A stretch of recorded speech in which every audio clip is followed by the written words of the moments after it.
Au sommaire de cette édition, le congrès des maires avait lieu ce week-end à Marolles-les-Braaux. Des élus qui se disent de plus en plus inquiets sur la situation financière des communes.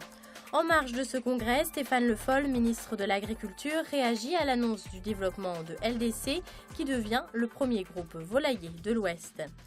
Malgré certaines avancées, le conflit s'installe entre la direction et les salariés de la Poste en Sarthe. Et puis le résumé sport du week-end avec du volley, du basket et du tennis de table.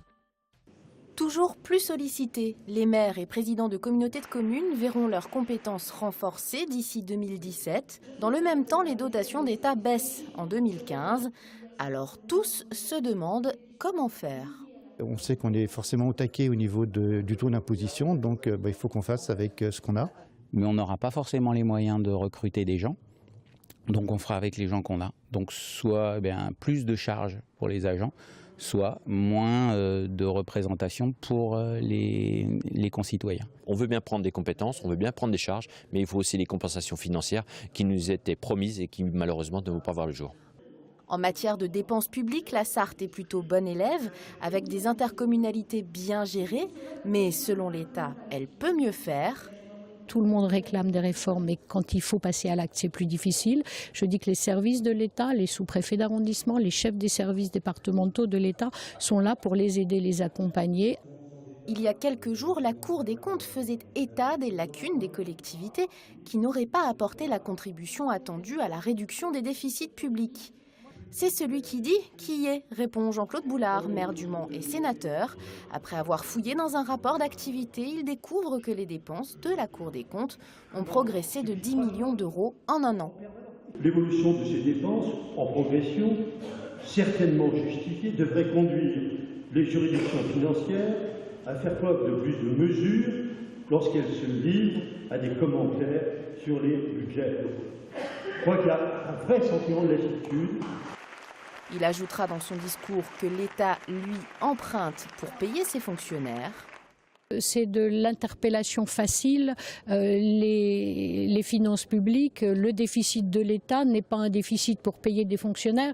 C'est une aberration et c'est mentir que de ne dire que cela. Malgré les difficultés annoncées dans la gestion des budgets à venir, le mandat de maire attire toujours autant. En Sarthe, lors des dernières élections municipales, 46% d'entre eux endossent l'écharpe tricolore pour la première fois.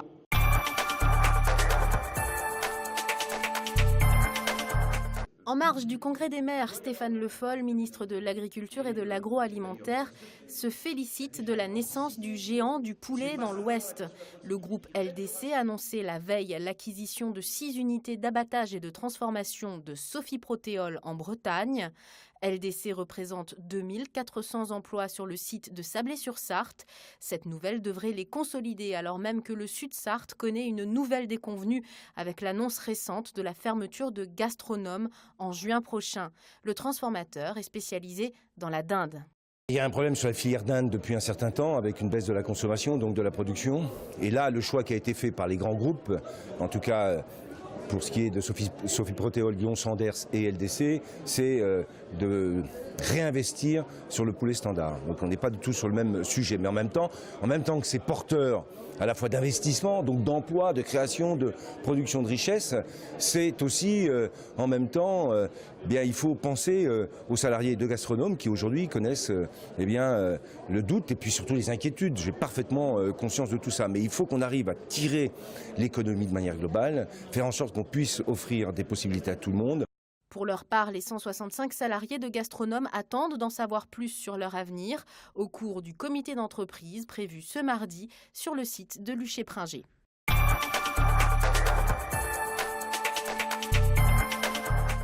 La grogne des facteurs continue à s'amplifier en Sarthe, même si les salariés et la direction ont trouvé quelques points d'accord. À Château-du-Loir, la grève illimitée débutée mardi dernier a pris fin ce matin à 11 h.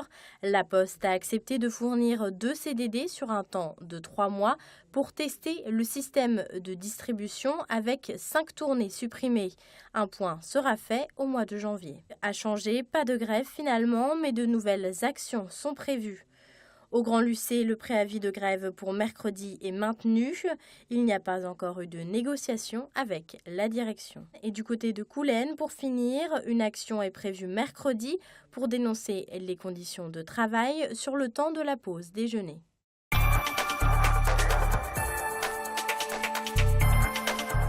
Ce lundi soir, à partir de 21h, la ligne T1 du tram sera interrompue pour permettre aux agents de la CETRAM d'effectuer des travaux de maintenance.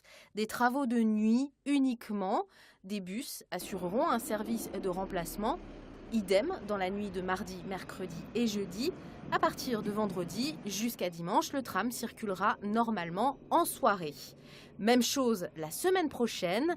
Lundi 28, les 2 lignes seront arrêtées la nuit à partir de 21h et ce jusqu'au jeudi 31 octobre.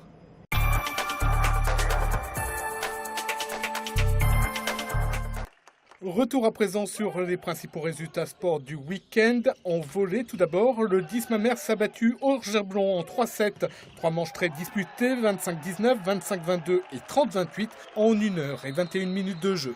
Manque de physique peut-être, de mental aussi. On a craqué, on fait 4 grosses fautes inadmissibles qu'on ne doit pas faire. Je ne dis pas qu'on aurait fini 7 plus tôt, mais au moins on se serait donné plus de possibilités pour finir avant. En basket, la Jalte Le Mans a facilement battu Neuville-au-Bois ce samedi. Les Jaltais se sont imposés 75-56, une victoire sans véritablement la manière, mais qui permet tout de même au Manceau de rester deuxième avec un point de retard sur le leader Gennevilliers. On montre encore que venir gagner chez nous c'est compliqué. Je trouve qu'on s'est plus adapté à l'équipe, à leur niveau, que s'adapter à notre propre jeu et être capable de développer une réelle intensité d'une équipe pour laquelle, même si on les a respectés plus ou moins, on devrait jouer à un niveau nettement supérieur. Enfin, en tennis de table, la SGM a fêté comme il se devait ses 25 ans. L'équipe engagée en National 3 masculine s'est défait de Gouvieux-la-Morlaix 8-3. Les Manceaux, toujours leaders de leur poule, avec un point d'avance sur Le Havre et le Valois.